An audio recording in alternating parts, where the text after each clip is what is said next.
iniciando se corta la grabación. Entonces también se va a cortar, ahora sí. Bueno, ahora está grabando, así que buenos días a todos. Vamos a iniciar la clase de hoy, que es la primera clase de la Cátedra de Bioquímica de la Facultad de Medicina. Es una clase introductoria donde vamos a poder ver los principales conceptos sobre la bioquímica, sobre qué es la bioquímica, cuál es su objeto de estudio.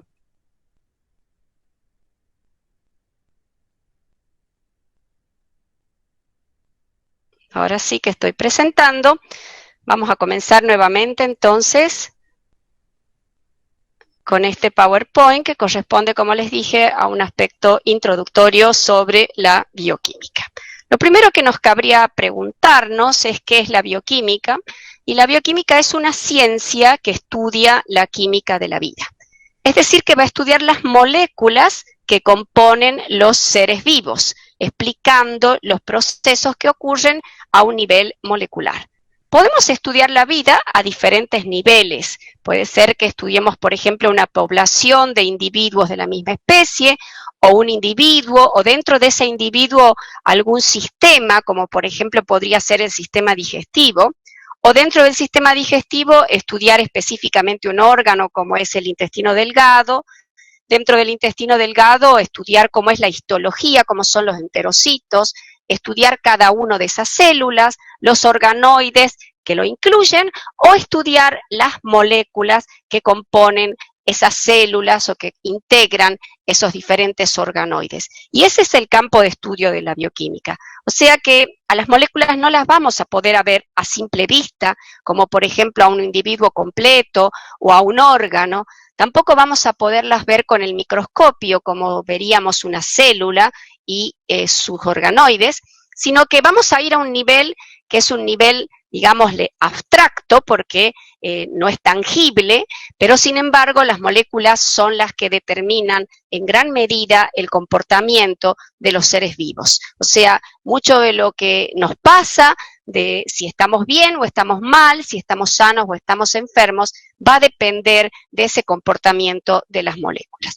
¿Qué vamos a estudiar de las moléculas? Vamos a estudiar qué características tienen, cómo es su estructura, qué función cumplen, diferentes aspectos relacionados a esas moléculas que integran los seres vivos. Y cabría preguntarnos que de todos los elementos que hay en la materia, que de hecho son muchos, no un grupo de ellos componen esa materia viva. Son elementos químicos denominados biógenos porque forman parte de los seres vivos. ¿En qué proporción se encuentran? Con relación, digamos, expresado como porcentaje de la masa corporal, el elemento que se encuentra en mayor proporción es el oxígeno. Vamos a activar acá el puntero para mostrarles entonces. El oxígeno se encuentra en un 65%. Le sigue el carbono en un 18% y el hidrógeno en un 10%. De hecho, por ejemplo, una molécula tan importante para el organismo como es la glucosa, está formada por carbono, por hidrógeno y por oxígeno. También hay otros elementos que van a componer las distintas moléculas que están en los seres vivos. Por ejemplo, el nitrógeno forma parte de las proteínas, también hay azufre en algunos aminoácidos que integran las proteínas, como las cisteínas, supongamos. Puede haber también otros elementos importantes como el calcio y el fósforo que se encuentran en sales en el hueso, por ejemplo, y también disueltos como iones en el espacio extracelular, hay calcio.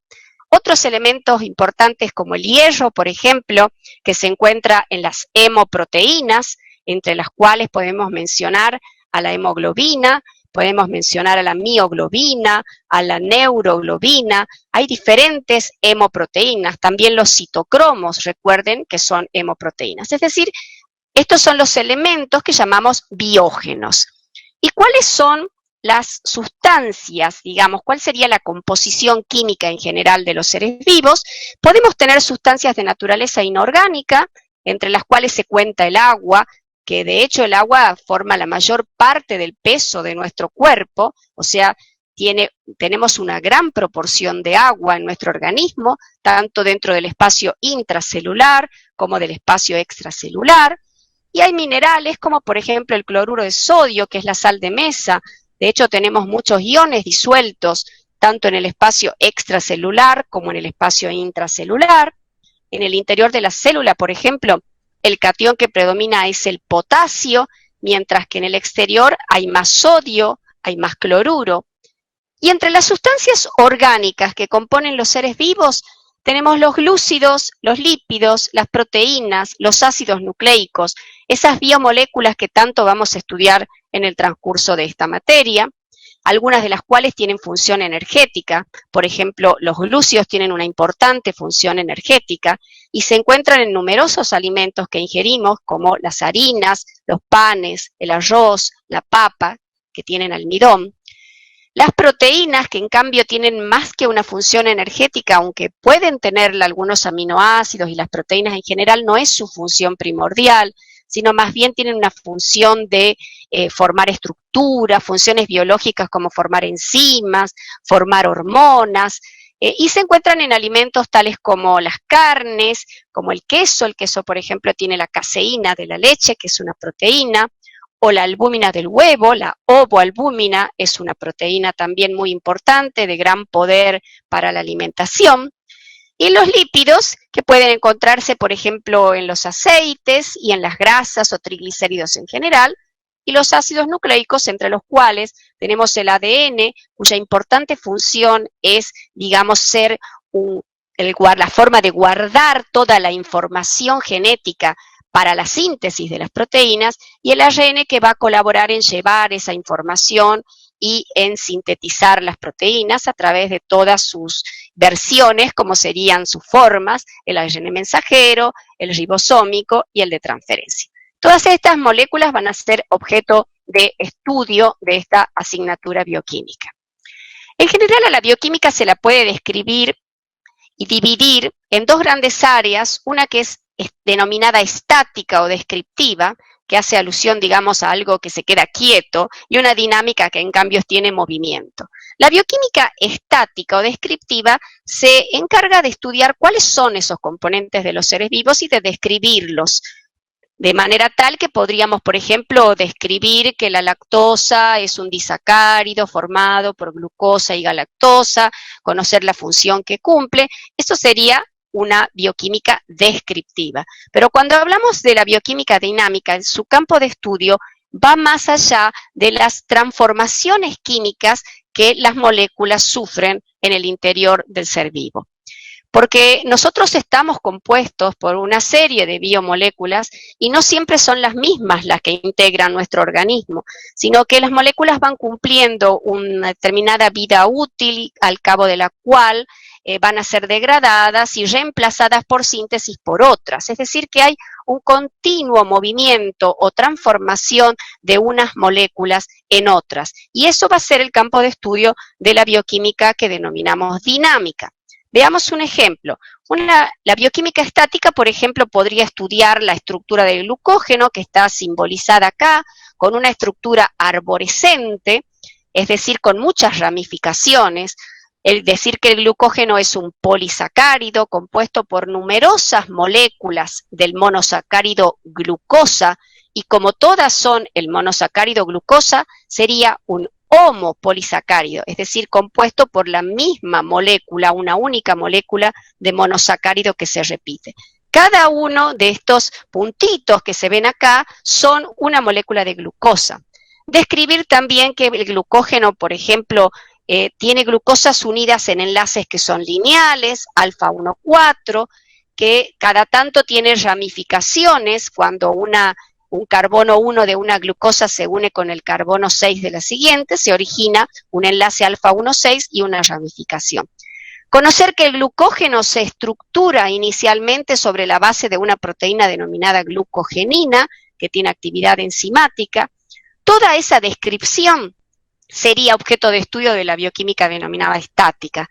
Pero si nosotros empezamos a estudiar cuáles son las transformaciones que va a sufrir el glucógeno, cómo se sintetiza, cómo se degrada, ya eso sería campo de estudio de la bioquímica que denominamos dinámica. Y acá tenemos un ejemplo. Por ejemplo, la bioquímica dinámica puede estudiar de qué manera se degrada la lactosa que está presente en la leche, un disacárido presente en la leche. Cuando ingerimos leche, acá se ve una gota grande de leche que llega al intestino delgado. Estos son los enterocitos, el borde de cepillo del enterocito. Esta célula enterocito es la encargada de sintetizar y de liberar una enzima encargada de la digestión de la lactosa denominada lactasa, que está acá en verde. Recuerden que todas las enzimas terminan con el sufijo asa. Esta enzima va a degradar ese disacárido presente en la leche, denominado lactosa, lo va a hidrolizar, es decir, que va a introducir una molécula de agua y va a lograr separar sus dos constituyentes. Por un lado, la glucosa y por otro lado, la galactosa. Esto sería un objeto de estudio de la bioquímica dinámica, ver qué transformaciones sufre una molécula. Pero nosotros en esta materia también vamos a abordar aspectos que están relacionados con lo que denominamos bioquímica clínica, es decir, la química de la vida en la salud y en la enfermedad, que en realidad nos provee de una serie de herramientas, de información, que nos va a permitir esa bioquímica clínica actuar en la prevención, comprender el diagnóstico, poder conocer el pronóstico, poder diseñar o resolver o seleccionar tratamientos o medir la efectividad o no de un tratamiento, saber cómo puede actuar, por ejemplo, un fármaco, y también colaborar en la investigación de las enfermedades. Es decir, que en esta materia vamos a ver aspectos que se relacionan a cuáles son, por ejemplo, las formas de controlar enfermedades mediante el laboratorio. ¿De qué manera el laboratorio clínico, con sus determinaciones, que muchas son in vitro, por ejemplo, en líquidos biológicos como la sangre, líquidos biológicos como la orina, como el líquido cefalorraquídeo, de qué manera las determinaciones bioquímicas hechas en estos líquidos biológicos nos pueden servir para poder interpretar lo que le está pasando a un paciente y para poder aportar decisiones al personal de salud, al médico, que debe tomar decisiones en función de los resultados y de la interpretación de estudios de laboratorio. O sea que este sería un pantallazo de los objetos de estudio que vamos a abordar en el curso de esta materia. Pasamos a algo muy importante, que es en cuanto a los seres vivos y en cuanto a las reacciones químicas que ocurren, que es cómo se provee la energía, cómo se va transformando de una forma en otra la energía, es decir, cómo se producen las transducciones o cambios de energía de una forma a otra, y de qué manera se obtiene la energía para que el organismo pueda realizar todas las funciones y pueda estar en un estado de salud. El organismo humano, como todos los organismos vivientes, necesita un aporte constante de energía para, por ejemplo, poder hacer ingresar al interior celular en forma activa alguna molécula con gasto de energético, para, por ejemplo, realizar la contracción muscular y un ejercicio físico, para poder sintetizar moléculas como, por ejemplo, este ADN, para poder transmitir el impulso nervioso, para poder mantener constante ese potencial de membrana, para los diferentes, la ATPasa, por ejemplo, que permite el traslado de sodio-potasio a través de la membrana, es decir, un transporte activo. O sea que de manera tal que el organismo necesita que ese aporte energético sea constante. Entonces, cabría preguntarnos de dónde va a obtener la energía el organismo para poder realizar todas esas funciones biológicas que necesitan de la energía. Y la energía la va a obtener de los nutrientes. Los nutrientes se encuentran en los alimentos, pero no sería lo mismo el término alimento, no sería sinónimo del término nutriente, sino que los nutrientes son constituyentes del alimento que son necesarios para mantener las funciones normales del organismo. Por ejemplo, si tenemos un alimento como el arroz, el almidón que está contenido en el arroz sería el nutriente. O sea, arroz, alimento, almidón, nutriente. Dentro de los nutrientes hay algunos que los necesitamos en grandes cantidades y son los denominados macronutrientes, que son moléculas ricas en energía que nos van a proveer entonces la energía al organismo. Por otro lado, otros son necesarios en cantidades menores, como por ejemplo los micronutrientes, y van a tener otras funciones. ¿Quiénes son cada uno de estos nutrientes? Entre los macronutrientes podemos mencionar a las biomoléculas, hidratos de carbono, lípidos y proteínas presentes en los tres casos en numerosos alimentos, que van a representar un aporte energético importante. Y entre los micronutrientes tenemos dos grupos, las vitaminas y los minerales. Por ejemplo, entre las vitaminas, algunas del complejo B van a tener una función de coenzima, es decir, ayudar en la acción catalítica de la enzima. Y entre los minerales, por ejemplo, el hierro, que habíamos mencionado anteriormente, va a tener una importante función al formar parte del grupo hemo de varias hemoproteínas, como la hemoglobina. Para poder, digamos, obtener esa energía que tienen guardada en los enlaces químicos, los macronutrientes, debemos, una vez que se ingieren los alimentos, realizar la digestión de los mismos. ¿Y en qué consiste la digestión? La digestión son reacciones químicas de degradación de los componentes químicos de los alimentos que ocurren a lo largo del tracto digestivo, con la ayuda de las enzimas digestivas presentes en los jugos digestivos, como por ejemplo la pepsina que está en el jugo gástrico, como por ejemplo la lipasa que está en el jugo pancreático, o la amilasa que está en la saliva y en el jugo pancreático. Mediante la digestión, moléculas grandes como el almidón, los triglicéridos y las proteínas van a ser convertidas o degradadas a moléculas más sencillas. En el caso del almidón, que es un polisacárido constituido por moléculas de glucosa, va a ser degradado por la amilasa y convertido en moléculas de glucosa, por la acción también de otras enzimas que van a actuar sobre las ramificaciones, porque la amilasa es una alfa 1,4, es decir, que actúa degradando el enlace alfa 1,4 y después vamos a tener otras enzimas para el enlace alfa 1,6. En el caso de los triglicéridos, llamados generalmente grasas en términos generales, va a actuar la lipasa y va a lograr que se forme glicerol, o mejor dicho, más monoglicéridos y ácidos grasos. En realidad, la lipasa permite la formación de los monoglicéridos y los ácidos grasos. Y en el caso de las proteínas, que son polímeros de aminoácidos, uniones de 20 aminoácidos diferentes dispuestos en un orden definido, en una secuencia definida, por la acción de diversas proteasas, va a terminar dando lugar a aminoácidos. Es decir, todas estas son moléculas más sencillas, más pequeñas, que podrán atravesar la luz del intestino delgado, es decir, el intestino es un tubo, la luz sería el centro de este intestino delgado, a través de la pared intestinal, de las células intestinales denominadas enterocitos, y llegar a la sangre. Así, el monosacárido glucosa, por ejemplo, atravesará el enterocito mediante un transporte que va junto con sodio, el SGLT1, y luego atravesará el enterocito en la otra porción, en la membrana vasolateral, por un transportador GLUT2 y se dirigirá hacia la sangre. En el caso de los monoglicéridos que tenemos aquí, los ácidos grasos libres, ingresarán al enterocito y volverá a empaquetarse en forma de triglicérido y saldrá como una lipoproteína denominada kilomicrón. ¿Y por qué ocurre esto?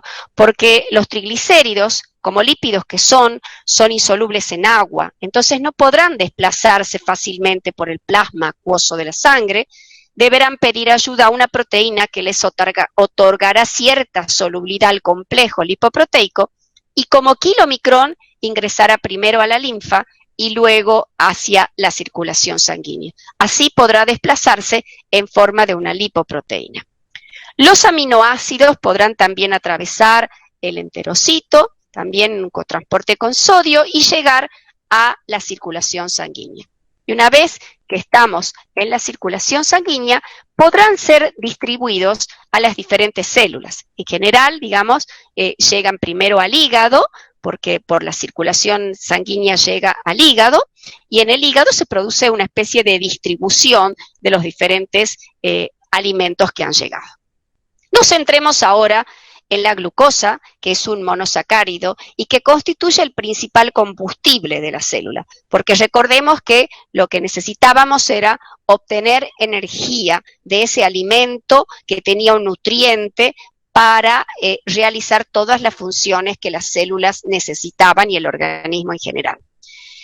De esos nutrientes, la glucosa es el principal combustible de la célula, va a ser la primera elección. Recordemos que la glucosa es una hexosa compuesta por 6 carbonos, que tiene numerosos grupos oxidrilos, ¿sí? Y que tiene una forma cíclica hemiacetálica, y que esos oxidrilos le otorgan solubilidad en agua. O sea que la glucosa se va a poder desplazar sola, tranquilamente, por el plasma sanguíneo, sin dificultad, porque es soluble en agua. Vayamos a este esquema de abajo, en donde vemos el intestino, y acá estarían las moléculas de glucosa que ya han sido digeridas y que provenían, por ejemplo, del arroz que ingerimos y que fue degradado hasta sus constituyentes monosacáridos. Desde el intestino llega a la sangre, proceso que denominamos absorción. De ahí se distribuye por la circulación sanguínea a todo el cuerpo, y de ahí va a salir desde la circulación y va a ingresar hacia cada una de las células por transportadores diferentes en cada una de ellas. Cuando ingrese al interior de las células, esa glucosa va a sufrir lo que denominamos la glucólisis, o sea, una vía catabólica de degradación, convirtiéndose en piruvato. El piruvato va a ingresar al interior de la mitocondria, se va a convertir en acetil-CoA, va a ocurrir el ciclo de Krebs, va a ocurrir la cadena respiratoria, va a ocurrir la fosforilación oxidativa, y finalmente vamos a obtener ATP, una molécula muy importante por cuanto constituye un reservorio y una forma de transporte de la energía. O sea que por todo este proceso de ingestión, de digestión, de absorción, de distribución, de ingreso a la célula, de oxidación, porque para este proceso de fosforilación oxidativa hace falta el oxígeno, que es el oxígeno que respiramos, al final toda esa energía va a quedar empaquetada en moléculas de ATP sintetizados por la enzima que está enclavada acá en el borde de la membrana interna mitocondrial, denominada ATP sintasa. Esto lo vamos a ver en la próxima clase un poco más en detalle. Entonces, estamos hablando de lo que denominamos metabolismo energético, es decir, aquel conjunto de reacciones químicas mediante las cuales se oxida a los nutrientes con la finalidad de obtener energía.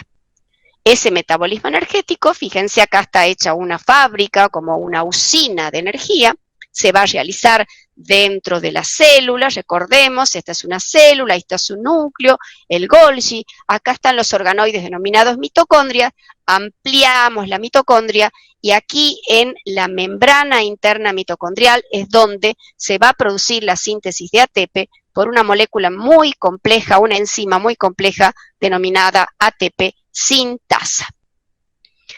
En esta diapositiva, que es del libro de Leninger, lo que hace es comparar un circuito eléctrico con los circuitos microscópicos, o sea que en realidad lo podemos comparar para comprenderlo mejor, y vemos que hay muchas similitudes. De pronto una batería genera una corriente eléctrica, es decir, electrones, que va hacia un motor. Esa energía eléctrica, de energía química, se convierte, digamos, en una energía eléctrica que va a lograr que ese motor se mueva, porque el motor termina siendo un transductor de energía, es decir, que cambia una forma de energía en otra, y lo va a transformar en una energía mecánica que al girar, ese motor va a hacer girar un un eje, por ejemplo, que va a lograr levantar un peso. En el organismo ocurre algo parecido. Acá tenemos los alimentos, como siempre les digo, la hamburguesa no es el alimento más saludable, pero bueno, está simbolizado acá, y de hecho tiene pan con almidón, y acá tenemos un rico helado también. Estos alimentos van a ser oxidados, y al ser oxidados, en una oxidación no solo se gana oxígeno, sino que se pierden electrones e hidrógenos.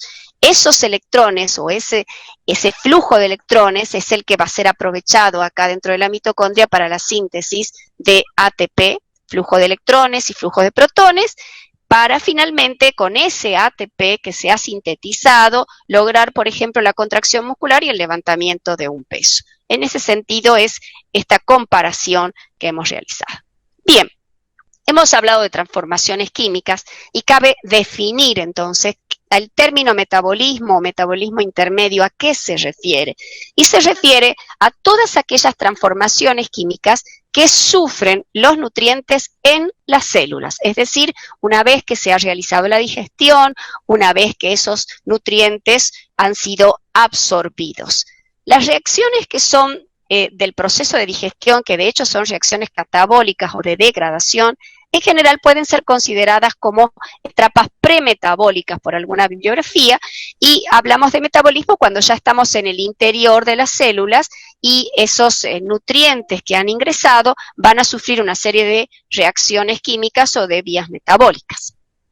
Al metabolismo lo podemos dividir en dos grandes grupos de reacciones. Podemos tener reacciones que comprenden lo que denominamos anabolismo, que son las reacciones de síntesis, en donde partimos de moléculas simples, moléculas sencillas, y mediante el aporte de energía logramos generar enlaces químicos para que esas moléculas den lugar ahora a una molécula más grande y más compleja.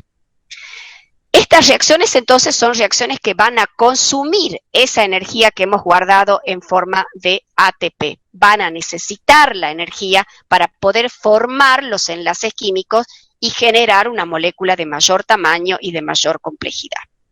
El catabolismo, en cambio, incluye aquella serie de reacciones en las cuales, al revés de lo que hemos mencionado recién, partimos de una molécula compleja y llegamos a moléculas sencillas. Es decir, que acá hay ruptura de enlaces químicos, y al romper un enlace químico se libera la energía que se había empleado para formarla. De manera tal que acá tenemos liberación de ATP en las reacciones catabólicas, son reacciones de degradación que van a liberar, es decir, que van a ser exergónicas, van a liberar energía.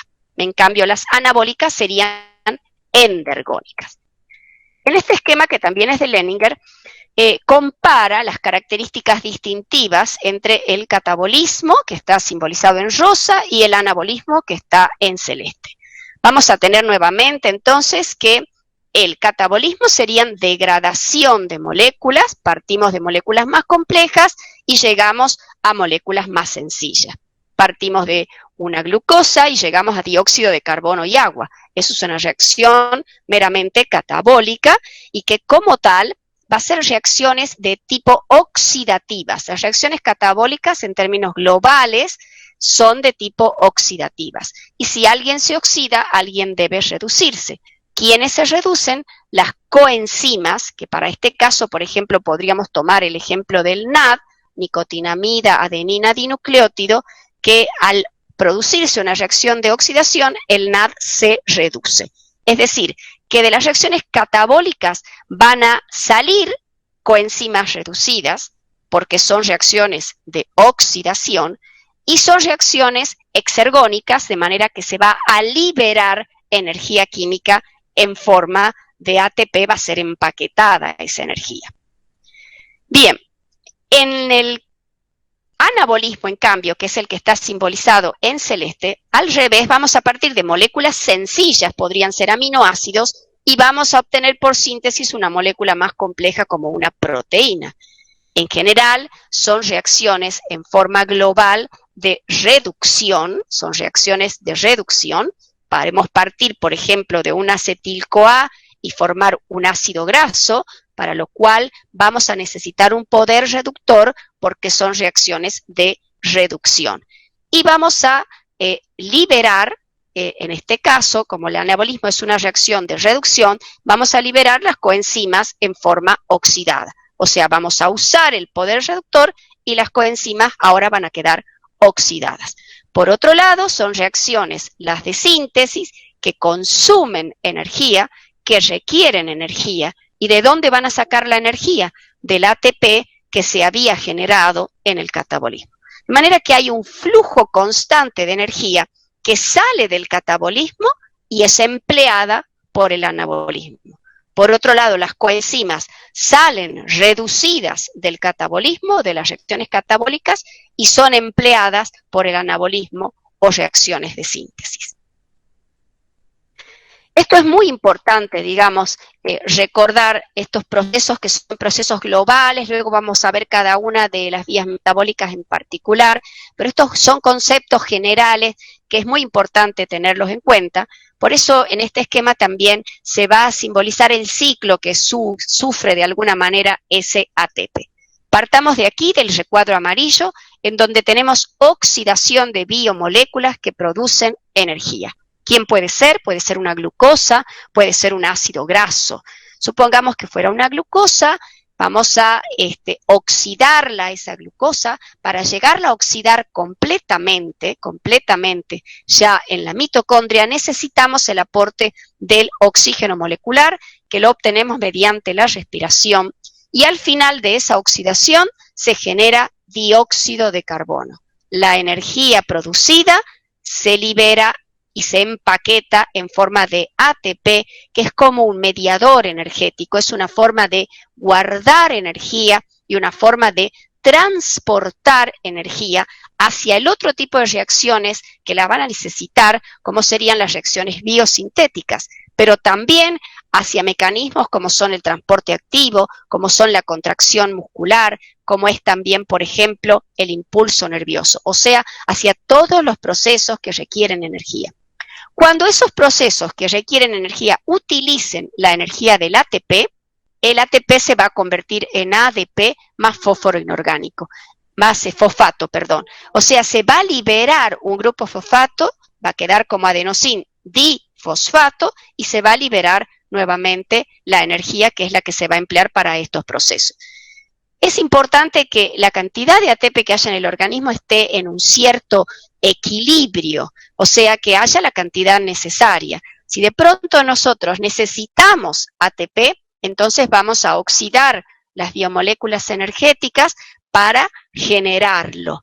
Pero cuando ya tengamos suficiente, el organismo no va a continuar oxidando esas biomoléculas energéticas, sino que ese ATP que ya es suficiente, esa misma molécula de ATP va a actuar inhibiendo las vías de producción de ATP, como por ejemplo va a actuar inhibiendo la glicólisis, va a actuar inhibiendo la descarboxilación oxidativa del piruvato, va a actuar inhibiendo el ciclo de Krebs, o sea, todo ese eje metabólico de obtención de energía, cuando el ATP sea suficiente y haya en exceso ATP, entonces ese mismo ATP va a frenar la vía para que no se continúe oxidando. Y del mismo modo, cuando haya necesidad de ATP, va a haber mucho ADP y ese ADP de alguna manera va a activar las vías de producción de energía, como por ejemplo la glicólisis. Estos son conceptos globales que es importante tenerlos en cuenta a la hora de estudiar el metabolismo. Este es un esquema de la molécula de adenosín trifosfato o ATP, principal compuesto intermediario rico en energía. Hay otros compuestos que también pueden ser ricos en enlaces, tener enlaces ricos en energía, por ejemplo, la creatinina fosfato, la creatinfosfato o fosfato de creatina, es un compuesto que el músculo utiliza para reservorio de energía también. Pero el ATP es el más abundante, el más comúnmente empleado, y está formado, no olvidemos que es un nucleótido, está formado por la base nitrogenada adenina, que es una base púrica, está formado por el hidrato de carbono ribosa, que es una pentosa de 5 átomos de carbono, que se sintetiza en la vía de las pentosas, y por 3 grupos fosfatos. Este último enlace guarda mucha energía. ¿Y por qué es un enlace tan particular capaz de guardar tanta energía?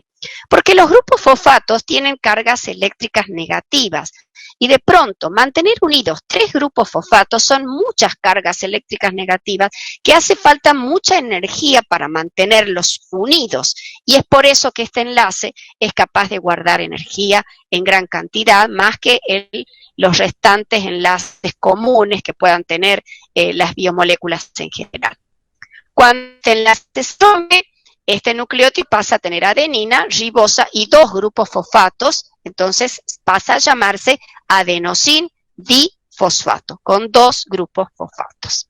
Bien, a esta altura cabría definir qué sería una vía metabólica. ¿Qué le llamamos vía metabólica? Porque las vías metabólicas van a ser objeto de estudio, como bien dijimos, de la bioquímica dinámica y muchas veces también de la bioquímica clínica al ver fallas, defectos o no la efectiva realización o la, digamos, óptima realización de una vía metabólica va a conducir a veces a procesos de tipo patológicos.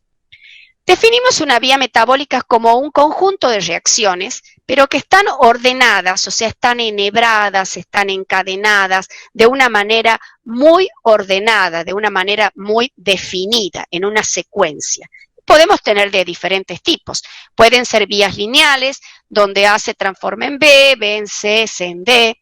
Pueden ser vías ramificadas, donde A puede dar B y B a su vez puede dar G o puede dar C, entonces acá hay una ramificación. O pueden ser vías cíclicas, como el ciclo de Krebs, por ejemplo, donde A se une a B y da C, y C da otros compuestos que al final terminan regenerándose nuevamente dando C, y alguna de esas intermediarios puede a su vez dar otro y sufrir acá, en este caso, una ramificación del ciclo. Las vías metabólicas, como vamos a ver, pueden ser reguladas de muchas maneras, pero un mecanismo muy importante y muy común es la inhibición por producto final. Es decir, supongamos que esta vía lineal sea la vía de síntesis del colesterol, es decir, que D es colesterol.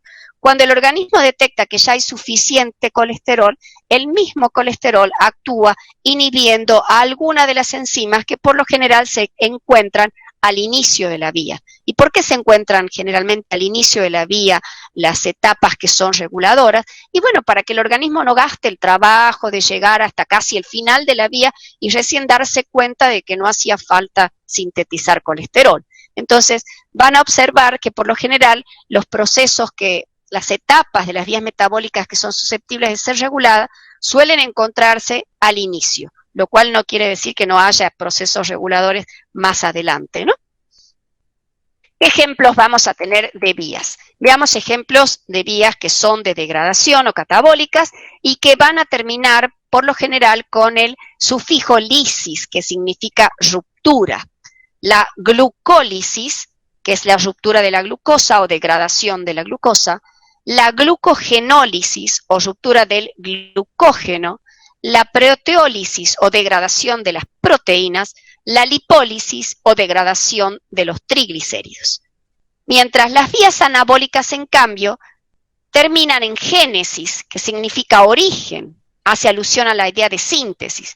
La gluconeogénesis o síntesis de nueva glucosa a partir de compuestos que no son de naturaleza glucídica, como por ejemplo el lactato, como por ejemplo el piruvato, como por ejemplo el glicerol. La glucogenogénesis o síntesis del glucógeno, en el caso de las proteínas no tiene un nombre con génesis, simplemente hablamos de síntesis proteica, y la lipogénesis o síntesis de los triglicéridos. No olvidemos que al estudiar una vía metabólica siempre debemos ubicarnos en qué parte del organismo estamos, en qué órgano, porque no todas las vías se producen en todos los órganos. Hay vías que son generales como la glucólisis, que se realizan en todas las células, pero hay otras vías como por ejemplo la gluconeogénesis que no se lleva a cabo en el músculo. Entonces nos ubiquemos en el organismo, nos ubiquemos en qué tejido estamos y dentro de la célula de ese tejido nos ubiquemos siempre en qué parte de la célula estamos. Si estamos en el citosol, por ejemplo, se produce la glucólisis, ahí se produce la vía de las pentosas, ahí se produce la síntesis de los ácidos grasos.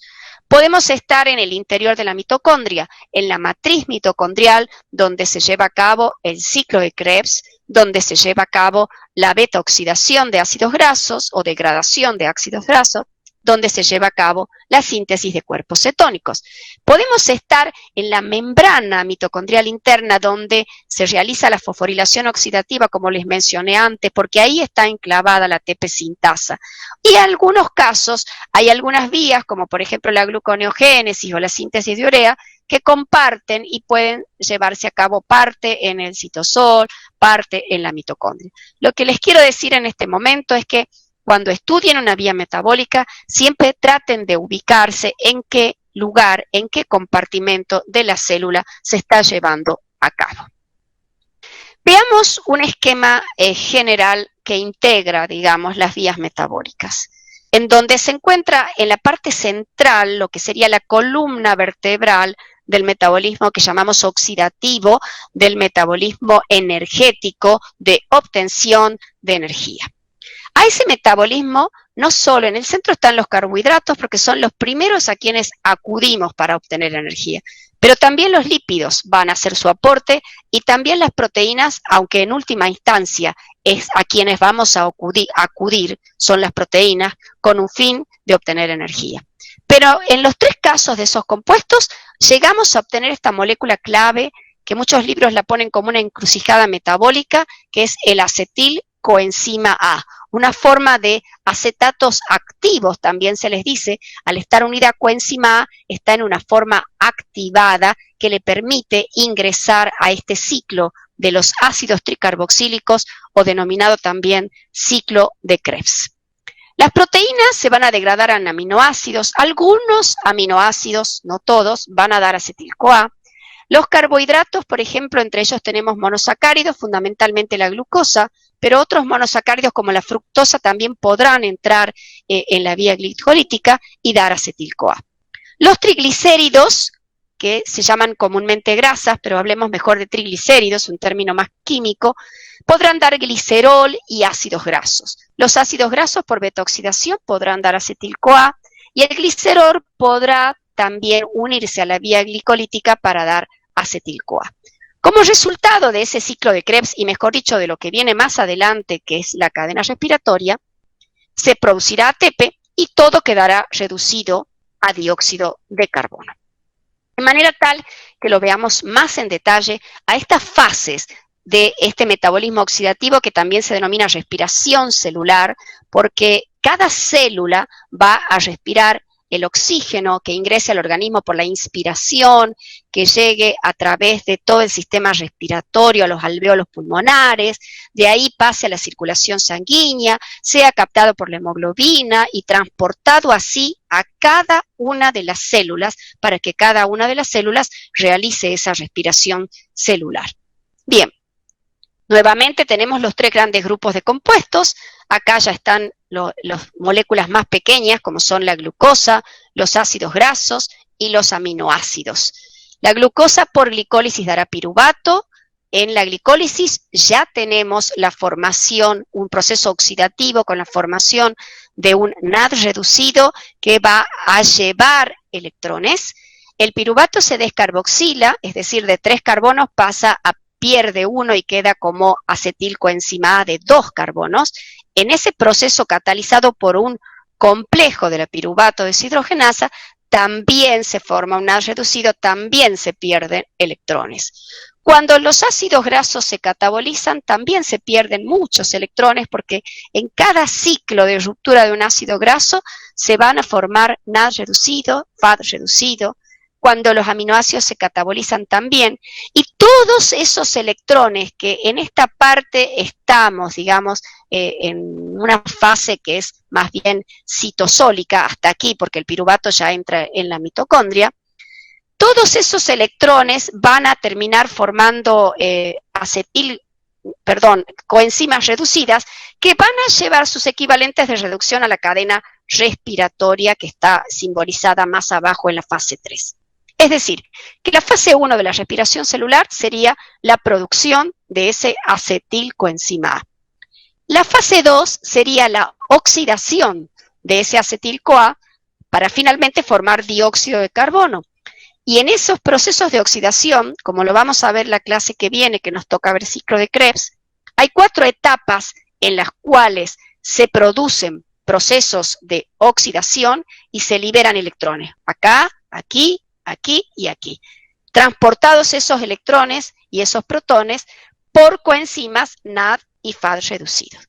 Todas estas coenzimas NAD y FAD reducidos, que vienen de todos estos procesos, trasladando esos equivalentes de reducción. Al hablar de equivalentes de reducción nos referimos tanto al electrón como al protón, van a llevarlo hacia la cadena respiratoria y lo van a ir liberando de a poquito, van a ir trasladándose de un transportador a otro para que finalmente esa energía termine empaquetándose en el ATP o adenosintrifosfato y el último aceptor electrónico será el oxígeno formándose agua. Como vemos es un proceso bastante largo y uno se preguntaría ¿por qué no oxidamos directamente la glucosa y la convertimos en dióxido de carbono y agua y liberamos un montón de energía y nos ahorramos de estudiar tanto esto?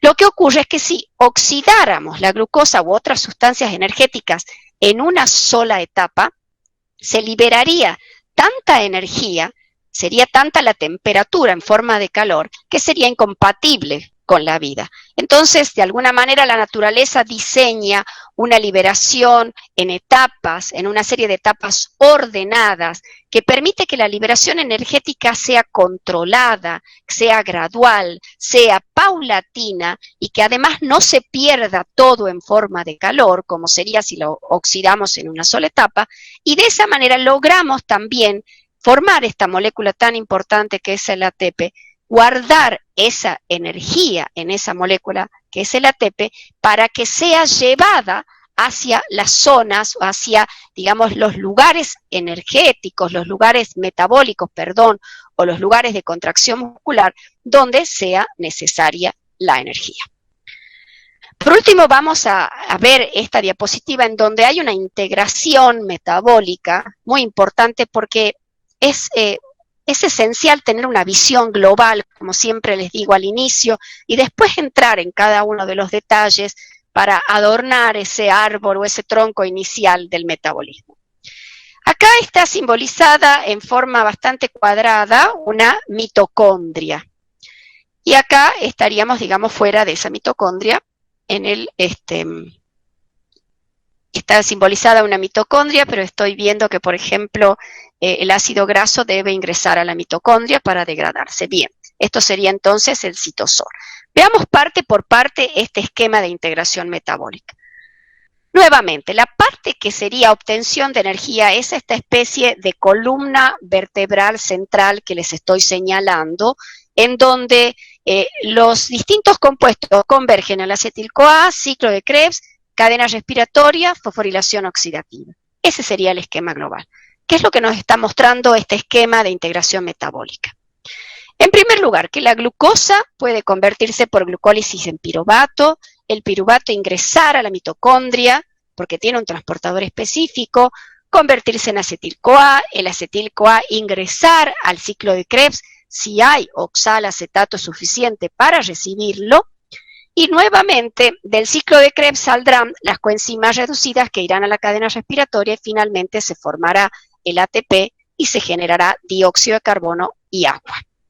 A ese metabolismo energético central pueden acoplarse tranquilamente las proteínas que al degradarse forman aminoácidos, algunos de los cuales, por ejemplo, pueden dar piruvato, como la glicina, como la alanina, como la treonina, por ejemplo. Otros, en cambio, pueden dar acetil-CoA, como la leucina o la isoleucina. Y acá tenemos dos tipos generales y grandes de aminoácidos.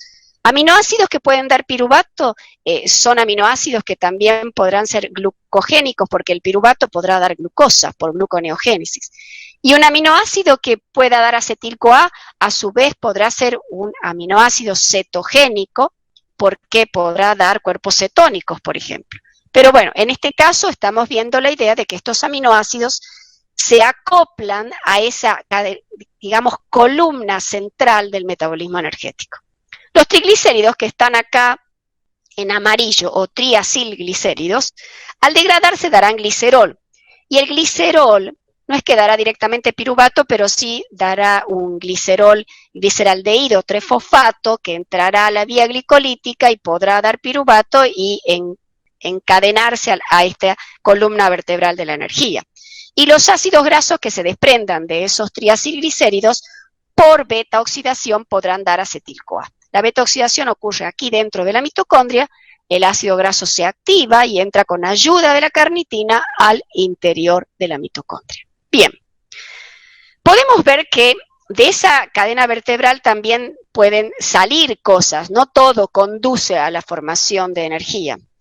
Puede ser, por ejemplo, que del ciclo de Krebs salga citrato. ¿En qué caso va a salir citrato del ciclo de Krebs?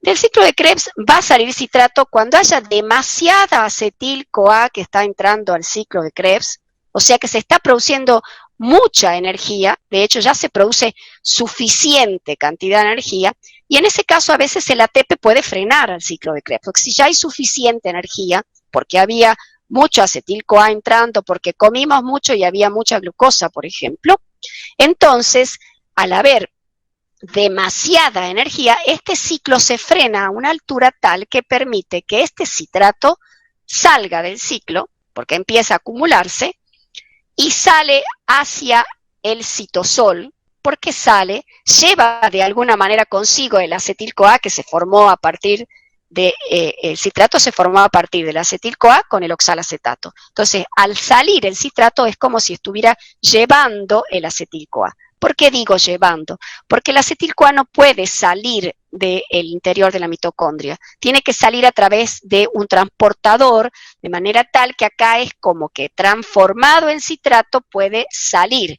Y dentro del citosol, ya en el citosol, mejor dicho, vuelve a transformarse en acetil-CoA, libera el oxalacetato, y ese acetil-CoA que está en el citosol y que es un acetil-CoA que ya no se emplea para energía, porque ya había energía suficiente, se va a emplear, por ejemplo, para sintetizar colesterol y de ahí esteroides, como hormonas esteroides, o fundamentalmente se va a emplear para formar ácidos grasos. En el citoplasma se produce la síntesis de los ácidos grasos que se van a unir al glicerol fosfato y van a formar triglicéridos para guardar energía, porque estábamos en una situación en la cual la energía estaba sobrando.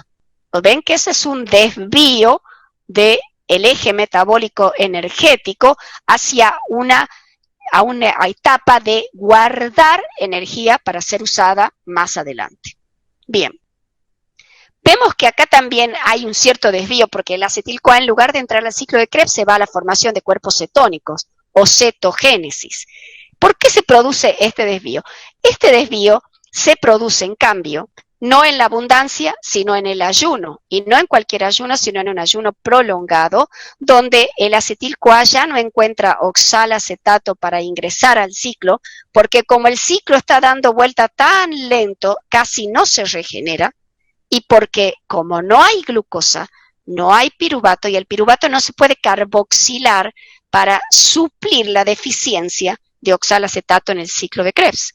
Entonces, en este caso, ayuno prolongado, el acetil-CoA ya no ingresa tanto el ciclo de Krebs, sino que se acumula, y esa acumulación o aumento de la cantidad de acetil-CoA mitocondrial lleva a la producción de cuerpos cetónicos también en la mitocondria. Esta es una forma de mostrarles de qué manera se integra el metabolismo energético a todo el resto. O sea, nosotros vamos a ir abordando el estudio pedacito por pedacito, parte por parte, pero mi objetivo es que no pierdan la idea global de lo que está ocurriendo en la célula. Y con eso Voy a dar por terminada esta clase con este pequeño dibujo, en donde está haciendo una analogía de la mitocondria con una fábrica, una usina energética. A la mitocondria entra materia, digamos, no entra la materia orgánica, sino que la materia orgánica, glucosa, se termina degradando hasta que el piruvato entra a la mitocondria, forma acetil-CoA, etcétera, etcétera. Con la acción del oxígeno en la cadena respiratoria, se va a formar al final agua, y también el dióxido de carbono va a ser un producto final del metabolismo y sobre todo energía. Esa sería la finalidad de esta clase, ver el tema del metabolismo energético. Con eso termino. Muchas gracias a ustedes. Voy a dejar de compartir la presentación.